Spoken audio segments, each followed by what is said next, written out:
Hola, bienvenidos a este nuevo video tutorial sobre Java. Bien, en el primer video tutorial vimos un acercamiento o dimos un acercamiento al lenguaje de programación Java. Sí, comenté varias cosas que maneja la programación orientada a objetos. Para que quede más claro, vamos a ver una pequeña introducción a la programación orientada a objetos. Bien, ¿qué es la programación orientada a objetos? La programación orientada a objetos es una metodología o un paradigma de programación que basa la estructura de sus programas en torno a lo que son los objetos. ¿Sí?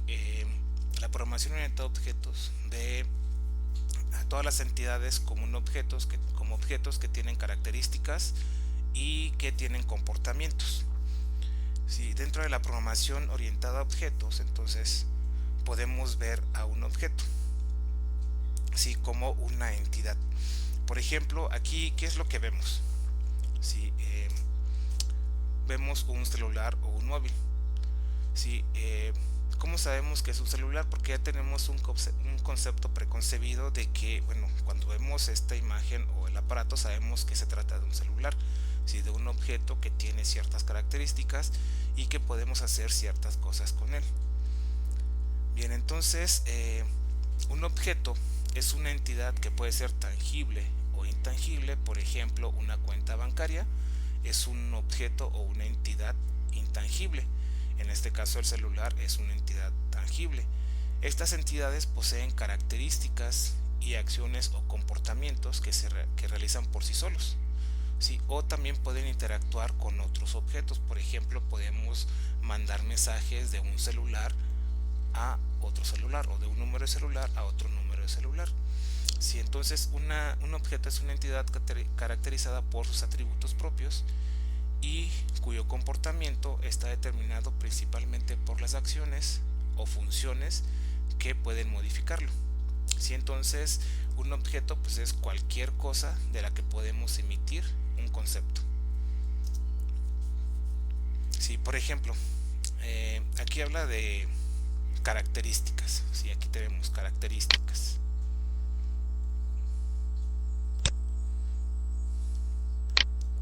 No, vamos a ver el de pluma. ¿Dónde está? Opciones de puntero. Pluma. Ok, aquí habla de características. Sí, las características son las que van a definir a un objeto, en este caso un celular móvil. ¿Qué características tiene? Dimensión, sí, tiene una dimensión, tiene un tamaño, tiene un peso, una pantalla, un tamaño de pantalla que puede ser táctil o no. Sí, todos los celulares o móviles tienen un procesador, tienen memoria RAM, sí, un sistema operativo, dependiendo de la empresa, un sistema operativo, tiene almacenamiento o memoria RAM, tiene una batería, un tiempo de duración de la batería, tiene cámara, sí, frontal, delantera y bien, y bueno, tiene más cosas, ¿no? Detector de huella, resistente al agua, etcétera. Entonces, esas son las características que definen a un celular, ¿sí? Entonces, cuando hablamos de las características dentro de la programación orientada a objetos, nos referimos a esto precisamente, ¿sí? A las características que van a definir a una entidad.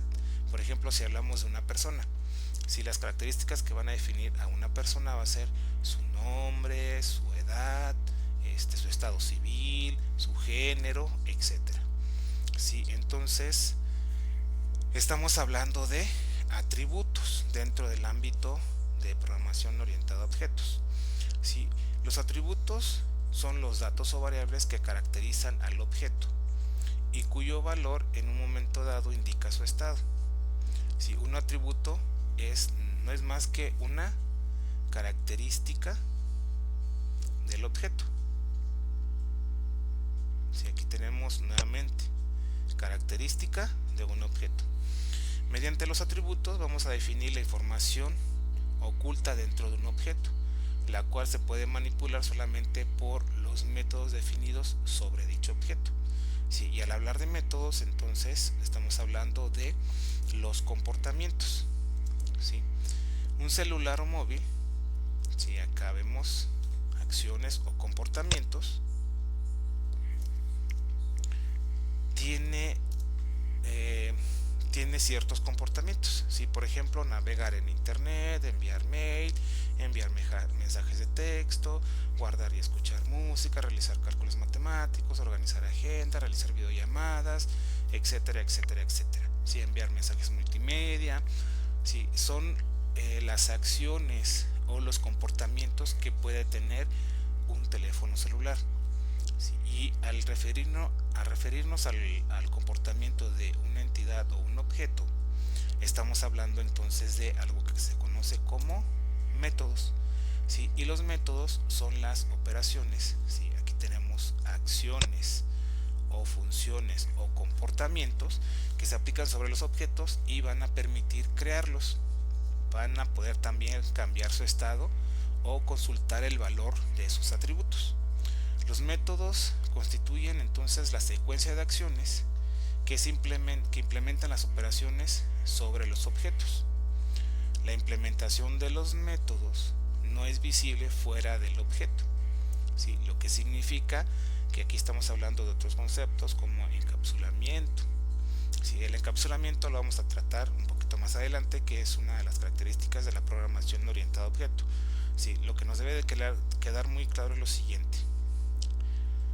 Las características de una entidad u objeto van a ser los atributos de mi objeto dentro de la programación orientada a objetos. ¿Sí? Aquí, por ejemplo, dimensiones, peso, pantalla, procesador, memoria, sistema operativo, son los atributos o las características que tiene mi celular o móvil. Y cuando hablamos de las acciones, comportamientos que puede realizar una entidad u objeto, estamos hablando entonces de los métodos que puede realizar un objeto, ¿sí? Cuando creamos una clase. Bien, entonces, por ejemplo, aquí tenemos un conjunto de celulares. ¿Sí? Este conjunto de celulares comparten todos algunas características. ¿Sí? Por ejemplo, todos van a tener una dimensión, todos van a tener un peso, todos van a tener un tamaño de pantalla, todos van a tener un procesador, todos van a tener un sistema operativo. Ok, entonces todos ellos comparten esas características, ¿sí? Pero también comparten algunos comportamientos. ¿Sí? Con todos ellos podemos hacer llamadas, con todos ellos podemos recibir llamadas, con todos ellos podemos enviar mensajes de texto. ¿Sí? Esos son los comportamientos que posiblemente entre todos ellos comparten. Y bien, cuando tenemos un conjunto de objetos o entidades que comparten ciertas características y ciertos comportamientos, entonces estamos hablando de una clase. ¿Sí? Por ejemplo, aquí tenemos a María, que tiene un celular, Carlos, que tiene un celular, Sofía, que también tiene un celular, y Juan, que tiene un celular. Cada uno de ellos está con un celular, pero posiblemente, ¿sí? No sean de la misma empresa o de la misma marca, pero sí es seguro que todos ellos, ¿sí? Tienen un peso. ¿Sí? Todos los celulares van a tener un peso, van a tener un tamaño, van a tener un sistema operativo, ¿sí? Van a tener un modelo, van a tener un procesador, van a tener una memoria, van a tener una cámara con determinados píxeles. Ok, pero lo que va a cambiar es los datos, ¿sí? De esos celulares. Por ejemplo, María, a lo mejor la marca de su celular es LG. El modelo, no sé, a lo mejor es el modelo anterior. ¿Sí? El sistema operativo a lo mejor es Android KitKat. ¿Sí? Y así. Y por ejemplo, Carlos puede tener una marca de iPhone. ¿Sí? El modelo, el iPhone 4, por ejemplo. ¿Sí? El sistema operativo, pues iOS. ¿Sí? El procesador, pues X, ¿no? Una cámara de 10 megapíxeles. ¿Ok? Y lo mismo Sofía puede tener a lo mejor un celular Motorola. Juan puede tener un celular no sé, de, bueno, cualquier otro celular, ¿no? Y van a compartir estas características, y lo que va a cambiar son los datos, pero todos tienen las mismas características. Entonces tenemos un celular con unas características, y por ejemplo todos ellos van a poder llamar, van a poder recibir llamadas y van a poder enviar mensajes de texto. ¿Sí? Entonces cuando nuevamente un conjunto de objetos tiene las mismas características y comparte o tienen los mismos comportamientos, ¿sí? Estamos hablando entonces de una clase. Y bueno, una clase se puede definir como la agrupación o colección de objetos que comparten una estructura común, ¿sí? Que es lo que vimos acá. María, Carlos, Sofía y Juan tienen un celular, pero comparten la estructura. ¿Qué es la estructura? Pues las características y los comportamientos, ¿sí? Y bueno, de una forma más sencilla se puede decir que es una plantilla que contiene la descripción general de una colección de objetos, y nuevamente consta de atributos y métodos que resumen las características y el comportamiento comunes que tienen en conjunto los objetos. ¿Ok? Bien, dentro de la programación orientada a objetos, sí, generalmente se utiliza lo que es un diagrama de clase. Si los diagramas de clase vienen definidos dentro de UML, que es el lenguaje unificado de modelado. ¿Sí? Se utiliza principalmente en la programación orientada a objetos este tipo de diagramas, y el diagrama funciona de la siguiente forma. Tenemos un rectángulo. Vamos a quitar porque me está aquí el puntero. Okay.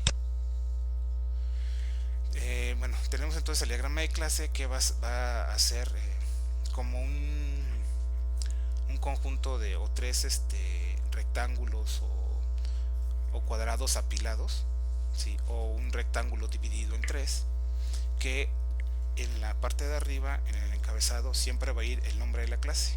En este caso, nuestra clase se llama celular. Después vienen los atributos. ¿Sí? Los atributos son las características que comparten en común un conjunto de objetos. Ya lo hemos visto en las diapositivas anteriores. Y finalmente, en el tercer bloque vienen lo que son los métodos. Los métodos, recuerden, son las características, los comportamientos o las acciones que realiza un conjunto o en común un conjunto de objetos. ¿Sí? Este es un diagrama de clase. Sí, por ejemplo, aquí entonces podríamos decir que tenemos el objeto celular María, que forma parte de la clase celular. Tenemos el objeto celular Carlos, que forma parte de la clase celular. Tenemos el objeto Juan, que forma parte de la clase celular. Y tenemos Sofía, que forma parte de la clase celular. O bueno, no que forme parte, sino que se deriva, se puede decir, de la clase celular. ¿Sí? ¿Por qué? Porque todos ellos comparten marca, modelo, sistema operativo, procesador y memoria. Todos ellos pueden llamar y enviar mensajes, ¿sí? Aunque el de María sea LG, aunque el de Carlos sea iPhone, aunque el de Sofía sea Motorola. ¿Sí? Entonces, de esto se trata la programación orientada a objetos, y esta es una forma de determinar nuestras clases. ¿Para qué? Para que al momento de que lo llevemos a un lenguaje de programación orientada a objetos como es Java, nos sea más fácil definir nuestras clases que necesitamos, los atributos y los métodos que vamos a utilizar. Bien, dentro de Java, en el video tutorial anterior les comenté, si trabaja generalmente por paquetes. Sí se pueden crear archivos de forma independiente, pero lo más común o lo más fácil es crear un paquete y ahí guardar todas nuestras clases que necesitemos para poder crear nuestro proyecto o desarrollar nuestro proyecto. Ahora, vamos a utilizar esta forma, ¿sí?, para definir las clases que va a tener nuestro paquete. ¿Sí? Si recordarán, en el video tutorial anterior, ahí en el de Hola Mundo, ¿sí?, cuando creamos un objeto, teníamos dos clases, nuestra clase principal y la clase donde definíamos los métodos. ¿Sí? Lo mismo vamos a hacer en el siguiente ejercicio. Vamos a tener una clase principal, que es la clase main, y vamos a tener nuestra clase que vamos a crear, que es la clase celular. Bien, para crear este tipo de diagramas, ¿sí?, existen herramientas. Por ejemplo, tenemos UModel, tenemos StarUML, tenemos Argo UML, tenemos NClass. ¿Sí? Eso es software que nos ayuda a crear este tipo de diagramas. ¿Sí? Mi objetivo no es enseñarles a utilizar alguno de esos programas o software, ¿sí?, porque, bueno, si ustedes quisieran trabajar alguno, ¿sí?, podría ser el NClass o el StarUML o cualquiera de ellos, pero si trabajamos con NetBeans nos da la posibilidad de también crear diagramas de clase. ¿Sí? Eso sí, ya si lo quieren hacer lo pueden investigar, o si no, les voy a poner en la parte de abajo un video tutorial también, para que si ustedes quieren generar clases, diagramas de clases con NetBeans, lo pueden hacer. ¿Sí? Y bueno, eso es un poquito más, posiblemente más fácil, porque una vez que generamos nuestra clase en cualquiera de estos programas, ¿sí?, nos da como un esqueleto de lo que es nuestro proyecto. ¿Sí? Es decir, nos da ya la estructura de la clase, nos da crean automáticamente nuestros atributos, crea automáticamente lo que son los métodos, y nada más para rellenarlos. ¿Sí? Si lo quieren hacer, lo pueden hacer, pueden investigar cómo utilizar alguno de ellos, o les voy a poner en el comentario un enlace a un video tutorial de cómo también con NetBeans pueden ustedes trabajar diagramas de clase y también hacer lo mismo. ¿Sí? Hacen su diagrama de clase de esta forma, su paquete, crean las clases que van dentro del paquete, y automáticamente nos va a generar el código y las clases que estamos creando dentro de nuestro diagrama. ¿Sí? Yo no lo voy a hacer de esa forma dentro de estos videotutoriales. Nuevamente, si ustedes lo quieren hacer, pueden investigar, pueden buscar videotutoriales de cómo crearlo. Bien, entonces tenemos que ya va a trabajar de esta forma a través de paquetes. Bien, unas características que es indispensable ver o estudiar antes de ya ponernos a programar bien en Java, ¿sí?, de forma de lleno. ¿Sí? Es que tengamos bien entendidos algunas características, o más bien las características que definen un lenguaje o la programación orientada a objetos en general. ¿Sí? Una de ellas, y la primera, es la abstracción. ¿Sí? La abstracción es el principio de ignorar aquellos aspectos, es decir, aquellos atributos o características de un fenómeno observado que no son relevantes, y aquellos atributos o características que no son relevantes, con el objetivo de concentrarnos en aquellos que sí lo son. ¿Sí? Debemos nosotros, si tenemos un objeto, extraer las características principales, ¿sí?, lo que más nos importa de ese objeto. Una abstracción denota las características esenciales, lo que les comentaba, es decir, los atributos de un objeto, tanto de los datos como de las operaciones. ¿Sí? Al hablar de operaciones estamos hablando de métodos que lo distinguen de otras clases de objetos. ¿Sí? Y bueno, aquí tenemos, por ejemplo, esta imagen que dice: se debe hacer más énfasis en el que hace más que en el cómo lo hace. Ok, entonces esa es la primera característica.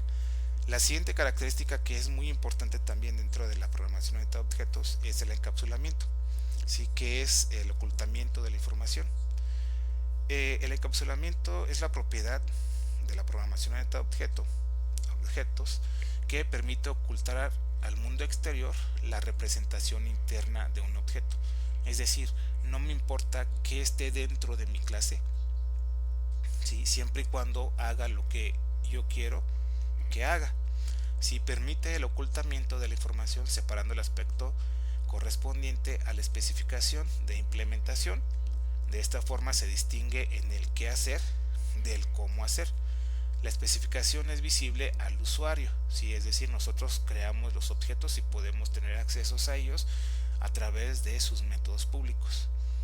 Mientras que la implementación es la que se oculta, ¿sí? Es decir, no me importa cómo implementé, no me importa qué atributos estoy usando, lo que yo quiero es que funcione, ¿sí? Y aquí tenemos el ejemplo. Cuando prendemos la tele, ¿sí? Nunca nos preguntamos qué señal está emitiendo, cómo llega, si nosotros por ejemplo, si tenemos un programa favorito, lo que hacemos es prender la tele y queremos ver nuestro programa favorito.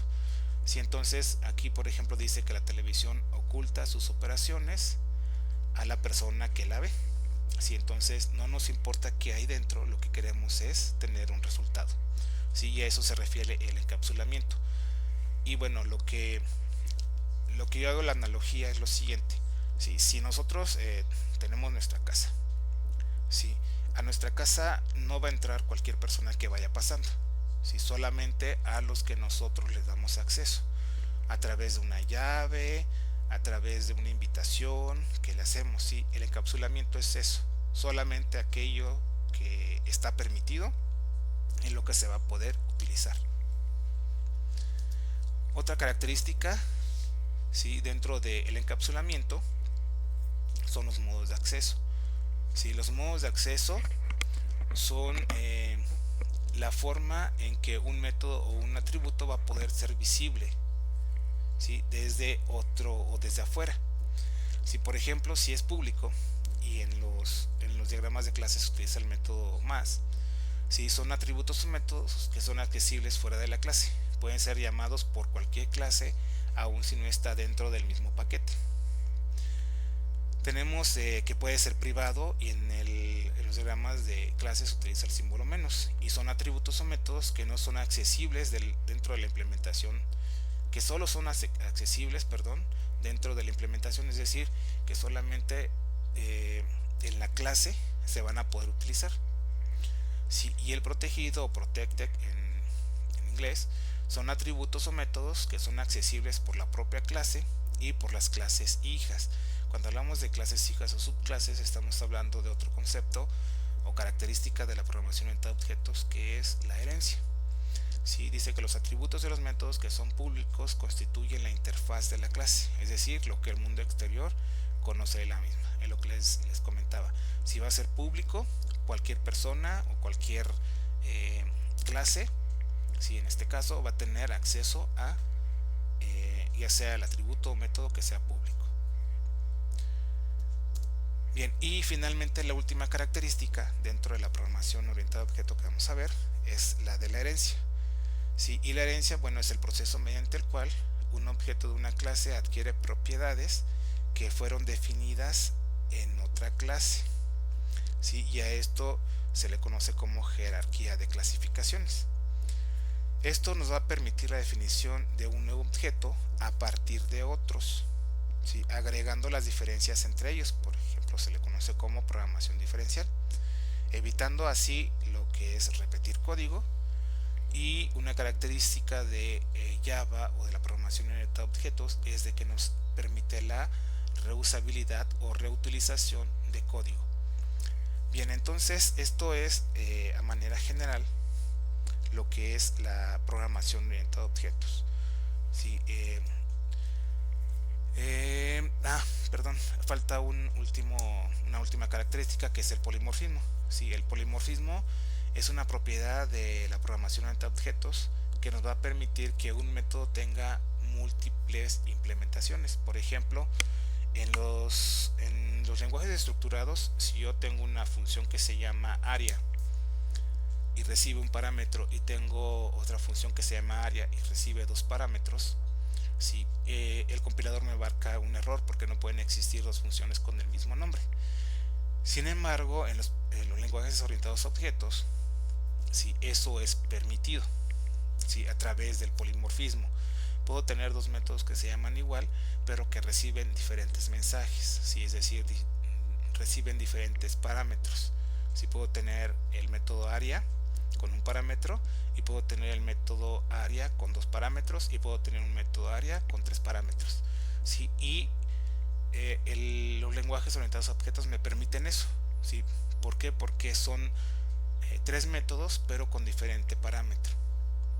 Bien, entonces los métodos son interpretados en el contexto del objeto particular, ya que los métodos con nombres comunes son implementados de diferente manera dependiendo de cada clase. Si es lo que les comentaba, puedo tener tres objetos con diferentes parámetros y no hay problema. ¿Por qué? Porque cuando llame yo a un método, si lo llamo con un parámetro, entonces ejecuta el método con un parámetro. Si lo llamo con tres parámetros, ejecuta el método con tres parámetros. Bien, y bueno, esto ahora sí es todo lo que corresponde a la programación orientada a objetos. Nuevamente, si tienen dudas, por favor, en los comentarios escriban. Si le entendieron, pues ahí le dan un like. Y bueno, en el siguiente video tutorial lo que vamos a hacer es implementar esta clase tienda de celulares para que quede un poco más claro, y vamos a entrar al concepto de método constructor. ¿Sí? Un primer acercamiento a lo que es el método constructor, nada más para que vean que, como mencioné en el video tutorial anterior, es el primer método que se ejecuta al momento de que creamos un objeto. Bien, entonces nos vemos en el siguiente video tutorial, y bueno, nuevamente dudas, por favor comenten. Si les gusta, pues un like, y si no, pues también comenten qué es lo que se podría mejorar dentro de estos video tutoriales. Nos vemos en el siguiente video tutorial, donde vamos a entrar ya ahora sí de forma llena a lo que es la programación en Java.